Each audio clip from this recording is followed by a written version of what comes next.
jump to the left. And then you step to the right. Put your hands on your hips. And bring your knees in tight. Place the pelvis.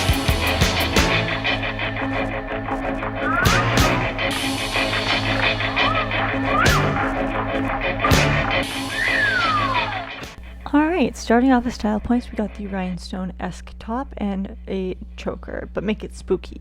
Then I'm going to be hiding my eyebrows away using the same method I always use.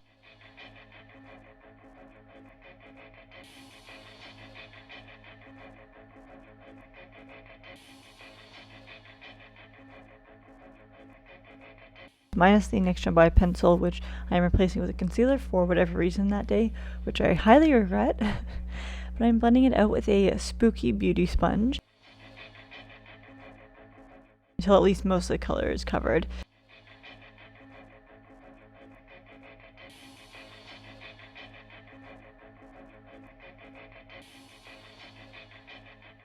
Doing one eye off camera as usual and continuing on with that same concealer, I'm mapping out how big I want the eye look to be, using this as my white base, as the champagne color I'm about to use is fairly light.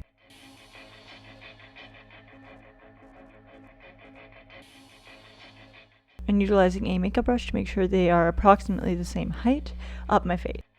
Then packing on a color that is basically a little bit more of a coral version of my skin tone on my lid and up. I packed a lot on this, let me tell you.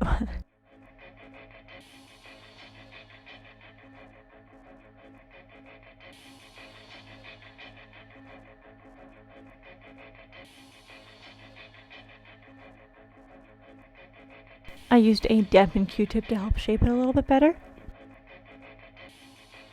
Once it was the opacity I wanted it at, I continued with a true champagne over top. This is actually a ColourPop Jelly Matte shadow, but it's dried up, so I mean still usable but not the same. And adding a vinyl liquid liner to have such a big one I could probably fly away.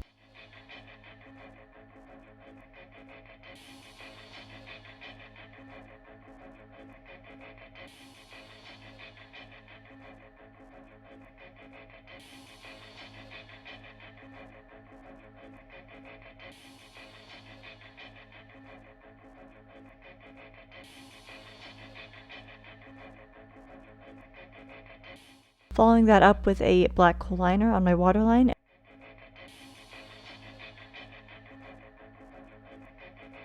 A deep pink eyeliner as my new eyebrows.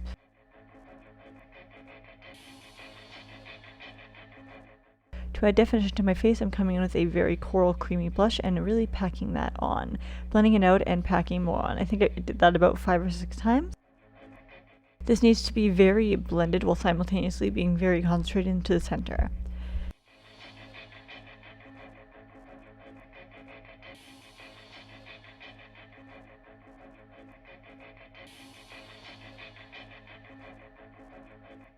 After doing the beauty mark on my left eye and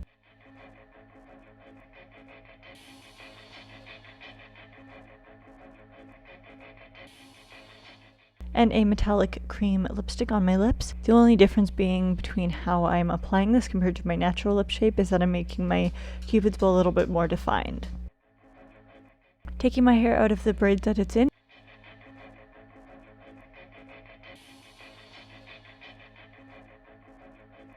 and wetting it down. And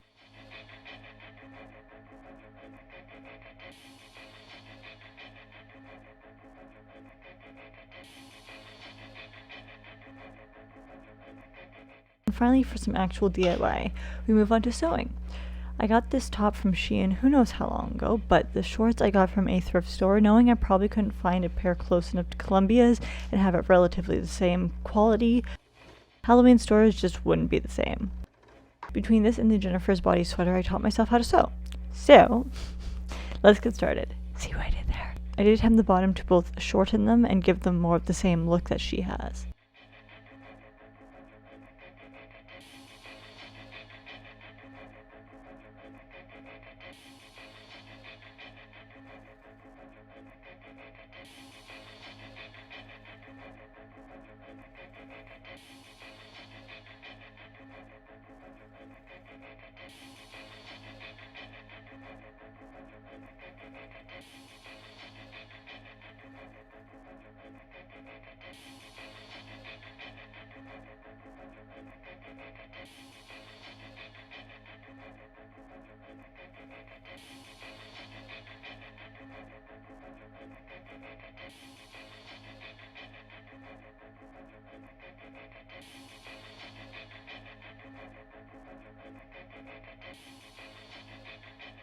For all these shiny bits, I'm going to be using either glittery cord or sequins if I could find them, mainly checking the dollar stores.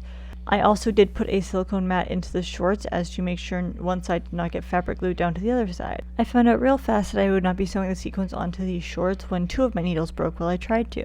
So instead I used fabric glue, which has been through the washer and is still holding up fairly well.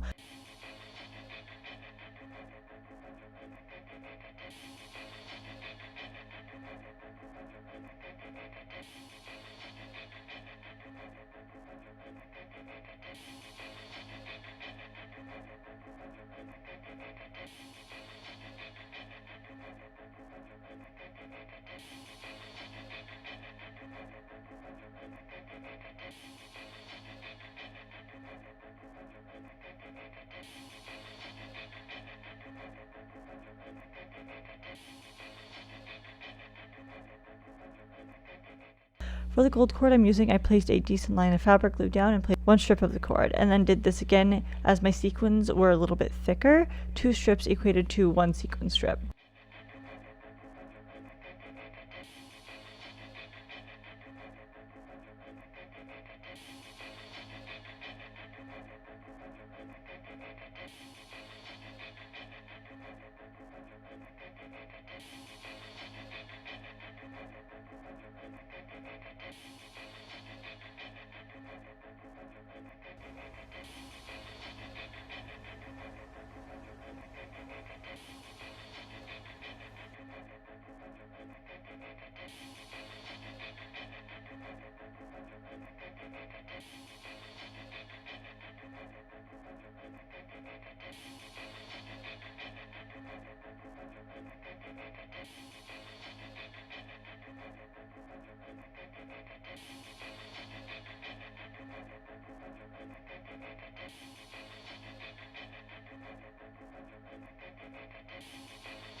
I continued that around the pockets, as I was excited enough that these did have pockets.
Put another silicone mat on top and weighed it down as they dried to make it so they were as stable as possible.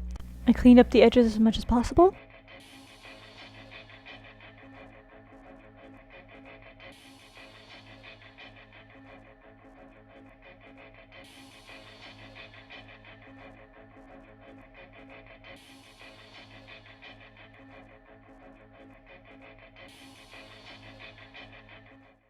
Once dried, I flipped it out and continued on the back. I sadly didn't have the entire back portion done, but one day I will, and it served its purpose.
But that is it for today's video, and I do hope you guys enjoy. I'll see you in my next one. Happy Halloween!